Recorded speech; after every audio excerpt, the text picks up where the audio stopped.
Continuando con las fuerzas a distancia, entonces vamos a tener en cuenta lo siguiente. Deben existir campos para las fuerzas a distancia. ¿Qué es un campo? Un campo simplemente es una región del espacio donde se sienten los efectos de algo. Por lo tanto, nosotros podríamos tener lo que es un campo eléctrico, en el cual pues la manifestación del espacio van a ser las cargas eléctricas. En este caso no se olviden que los cuerpos cargados eléctricamente poseen dos cargas, positivas o negativas, y la interacción entre ellas puede generarse a través de la siguiente imagen.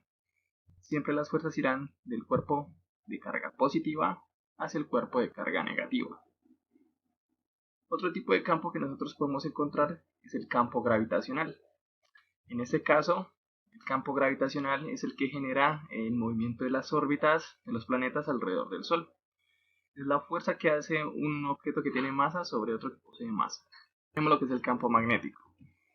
Para el campo magnético vamos a tener lo que son las líneas de campo magnético, las cuales van a salir del polo positivo y se dirigen hacia el polo negativo. A manera de ejemplo podemos citar que la Tierra es un imán y que el polo sur de la Tierra es el norte geográfico y el norte magnético de la Tierra es el sur geográfico. Bueno, de las fuerzas a distancia que vamos a considerar lo que es la fuerza eléctrica y la fuerza gravitacional. Vamos a mirar lo que es la fuerza gravitacional. Para la fuerza gravitacional vamos a considerar objetos que poseen masa. Vamos a suponer que este objeto M1 representará, por ejemplo, a la Tierra y el objeto M2 representará a la Luna. Entre la Tierra y la Luna existe una separación. Resulta que como la Tierra posee una masa, ella automáticamente genera una distorsión de todo el espacio que está a su alrededor. Por lo tanto, el campo de acción de la Tierra debido a la masa será toda esta línea punteada que está por acá. De igual forma, como la Luna también posee masa, ella va a distorsionar todo a su alrededor, como se muestra en la figura que está aquí. Resulta que estas dos zonas donde se genera la interacción de las masas, esa perturbación, es lo que viene a representar la gravedad. Y cuando estas dos zonas de interacción están en una cercanía, entre un objeto y el otro se va a generar una fuerza de atracción. Por lo tanto, cuando nosotros hablamos de fuerza gravitacional debemos tener en cuenta lo que es la ley de gravitación universal de Newton. ¿Qué dice la ley de gravitación universal de Newton? La fuerza gravitacional que se genera entre dos cuerpos que poseen masa depende directamente del producto de sus masas y de qué tan alejados se encuentran los cuerpos, como lo notamos acá. Ahora, esta constante G que aparece aquí recibe el nombre de constante de gravitación universal y tiene un valor de 6,67 por 10 a la menos 11 newtons por metro cuadrado sobre kilogramo cuadrado. M1 y M2 son las masas de los cuerpos en interacción y R es la distancia de separación entre los dos cuerpos que poseen masa.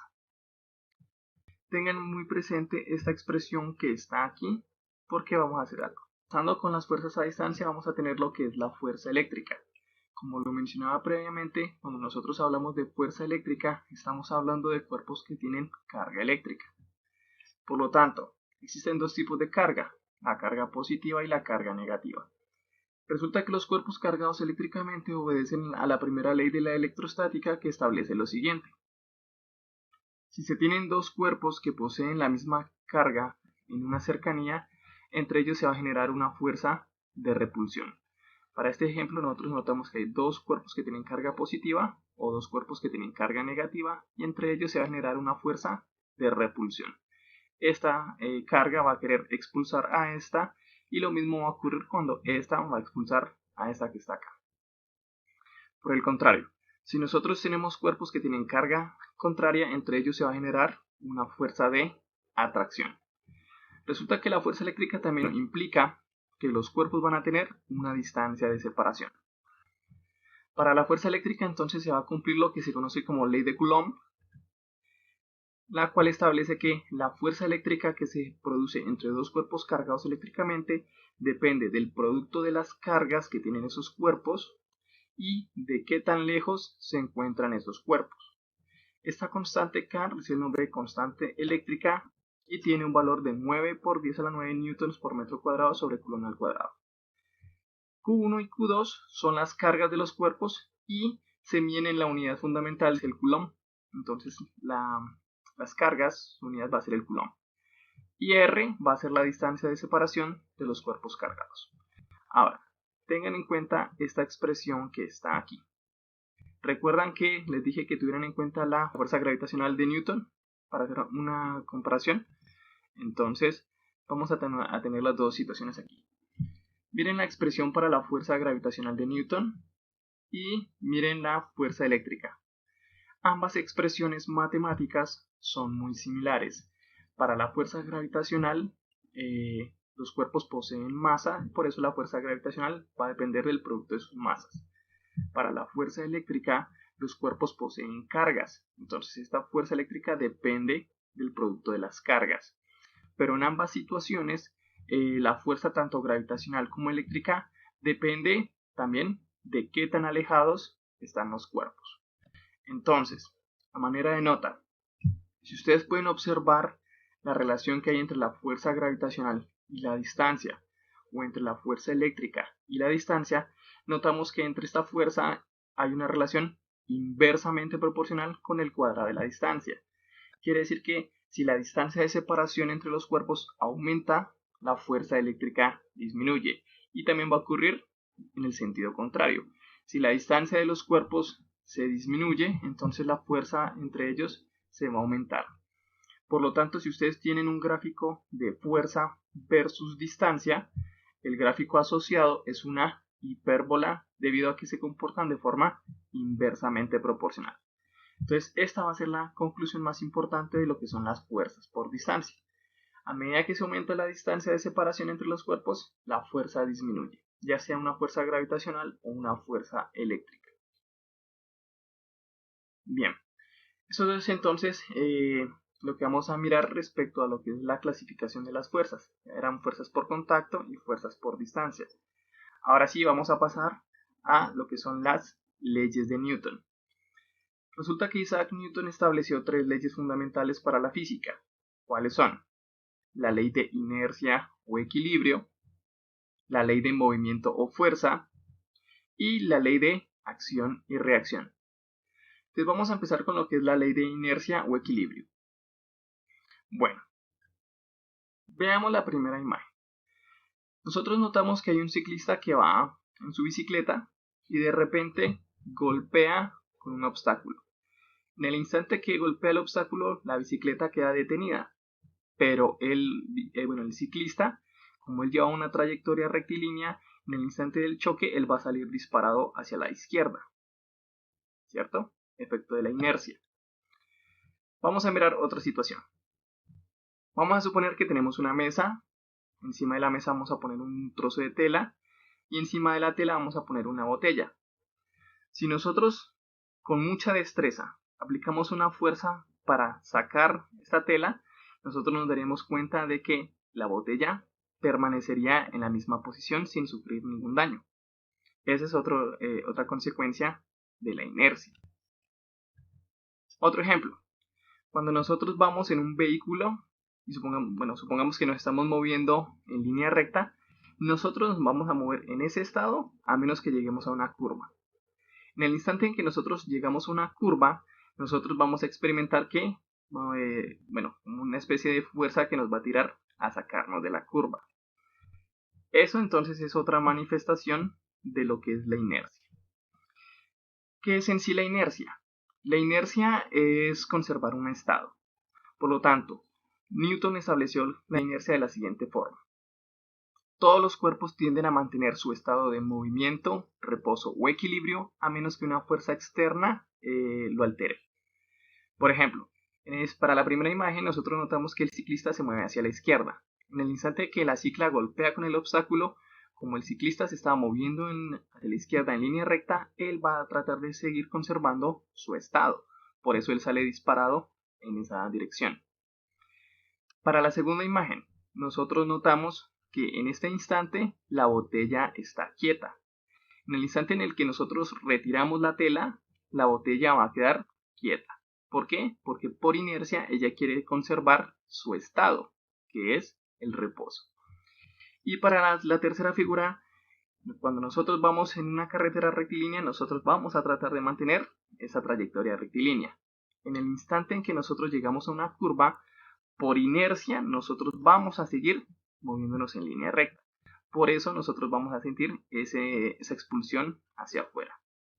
Entonces no lo olviden, la inercia simplemente es conservar un estado, ya sea de movimiento, de reposo o de equilibrio. Pero la primera ley va más allá de lo que es la inercia. También se la conoce como equilibrio. Entonces, Newton estableció unas condiciones para mantener el equilibrio en los cuerpos. La primera de ellas es que la sumatoria de todas las fuerzas que están presentes en un cuerpo que está en equilibrio es igual a 0. ¿Qué implica eso? Que si nosotros hacemos una descomposición de fuerzas tanto en el eje X como en el eje Y, y al sumarlas, esas fuerzas nos tienen que dar 0. Vamos a mirar un ejemplo. Vamos a suponer que aquí tenemos una caja de frutas y mediante una cuerda nosotros aplicamos una fuerza hacia la derecha. Como nosotros estamos jalando la cuerda, sobre la cuerda se va a generar una tensión. Pero como esta fuerza está tratando de hacer que la caja se mueva hacia la derecha, entonces debe existir una fuerza que se oponga a ese movimiento hacia la izquierda. Y esa fuerza es la fricción. Si la caja no se mueve, es porque tanto la tensión como la fricción se están sumando, pero como nos damos cuenta, están actuando en sentidos contrarios. Por eso esta fuerza y esta, al sumarse, nos dan 0. Ahora, adicionalmente sobre esta caja de frutas, nos damos cuenta de que hay dos fuerzas. Hacia abajo está actuando el peso y como la caja no atraviesa el suelo es porque el suelo le está generando hacia arriba una fuerza normal. ¿Por qué la caja no cae o no sube? Bueno, porque la fuerza normal y el peso también están actuando en sentidos contrarios y son iguales. Por lo tanto, al sumarlos nos tiene que dar 0. Entonces, esta va a ser la primera condición de equilibrio. Cuando nosotros sumemos las fuerzas sobre un cuerpo nos tiene que dar 0. La segunda condición, entonces, tiene que ver con lo siguiente. Cuando hay movimiento. Si un cuerpo se mueve con velocidad constante, entonces se dice que se encuentra en equilibrio. Para saber por qué un cuerpo que se mueve con velocidad constante está en equilibrio, es necesario que yo les explique la segunda ley de Newton. La segunda ley de Newton se conoce como movimiento o fuerza. Bueno, ¿qué dijo Newton? Newton dijo que si sobre un cuerpo que posee masa se le aplica una fuerza, este cuerpo automáticamente experimenta una aceleración en el sentido en el cual se aplica la fuerza. De otra forma, si un cuerpo experimenta aceleración, es porque sobre él se está generando una fuerza. Bien, resumiendo esto, nosotros podemos decir lo siguiente. Si nosotros aplicamos una fuerza sobre un cuerpo, que el cuerpo ya no está en equilibrio, entonces la sumatoria de sus fuerzas ya no será 0. Entonces, al aplicar fuerza, generar un movimiento, entonces estamos rompiendo el equilibrio. Por lo tanto, aquí es donde vamos a tener en cuenta la famosa ecuación de Newton para la fuerza, y es que la sumatoria de las fuerzas es igual al producto de la masa de los cuerpos por la aceleración que tienen. Eso es lo que quiere decir que si un cuerpo de masa m experimenta una aceleración es porque está sometido a una fuerza. Para este nuevo concepto que nosotros tenemos aquí va a aparecer el concepto de aceleración. Recuerden que la aceleración simplemente es el cambio de velocidad que sufre un cuerpo en un determinado tiempo. Entonces nosotros podemos decir que la aceleración es la variación de la velocidad en un tiempo. Recuerden que cuando nosotros hablamos de variación, simplemente estamos hablando de un cambio. Cuando hablamos de un cambio es porque estamos pasando de un valor inicial a un valor final. Por lo tanto, un cambio también lo podemos representar como una diferencia. Entonces podemos decir que la aceleración es la diferencia entre un valor final y un valor inicial de la velocidad, y todo esto dividido entre el tiempo. Si la velocidad está cambiando, diremos entonces que el cuerpo está acelerando. Por lo tanto, si la velocidad de un cuerpo no cambia, se dice que él se mueve con velocidad constante. Eso implica entonces que si la velocidad de un cuerpo es constante, su aceleración será 0. Si la aceleración es 0, 0 por masa me daría 0.